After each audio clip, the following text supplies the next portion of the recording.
Mort d'Emily Dequesne, une actrice solaire qui avait brisé le tabou de la maladie.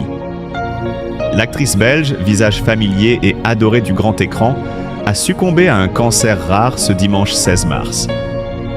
Révélée au Festival de Cannes pour son premier rôle alors qu'elle était tout juste majeure, la comédienne était revenue sur la croisette présenter ce qui restera son ultime projet. Un film dont le titre, Survivre, était devenu son mantra depuis son diagnostic il y a 1 an et demi. Son dernier post sur les réseaux sociaux aura été une ode à la vie. Une ode à sa vie. Le comédien Michel Ferracci, dont elle partageait la vie depuis plusieurs années. « Je t'aimais, je t'aime et je t'aimerai », écrivait-elle à l'occasion de la Saint-Valentin. C'est entourée de l'amour de ses proches qu'Emily Dequesne est décédée dimanche 16 mars, à l'âge de 43 ans, après une lutte acharnée contre un cancer rare du système endocrinien, qui touche une personne sur 1 million dans le monde. Battante dans la vie, l'actrice belge l'a aussi été à l'écran dans chacun de ses rôles. « Jouer me manque tant », disait-elle sur Instagram en novembre.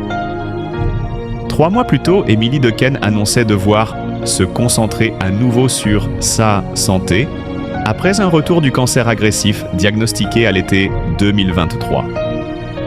Son sourire ne l'a jamais quitté. Sur ses réseaux sociaux, devenu le témoin de sa bataille intime. Mais aussi sur les tapis rouges. Sa première apparition post-rémission, elle l'avait réservée au Festival de Cannes au printemps. Pas un hasard tant le destin de l'actrice est lié à l'événement.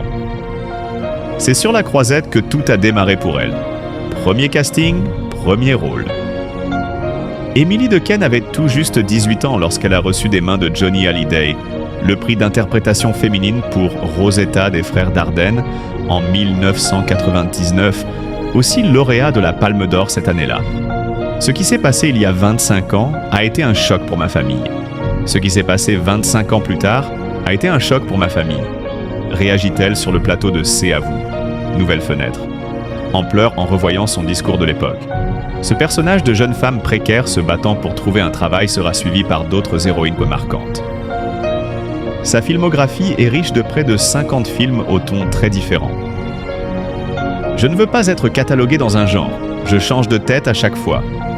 Expliquait l'actrice qui a campé une grande bourgeoise malheureuse en amour dans Les choses qu'on dit, les choses qu'on fait d'Emmanuel Mouret. Une partition qui lui a valu le César du meilleur second rôle en 2021.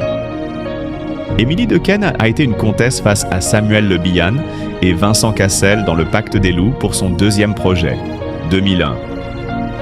Elle a incarné une jeune femme inventant une agression antisémite dans un train de banlieue pour André Téchiné dans La fille du RER, inspirée d'un fait divers. Son interprétation d'une mère infanticide dans À perdre la raison, de son compatriote Joachim Lafosse avec Tahar Rahim et Niels Arestrup, 2012, lui vaut son 2e prix à Cannes dans la section Un certain regard.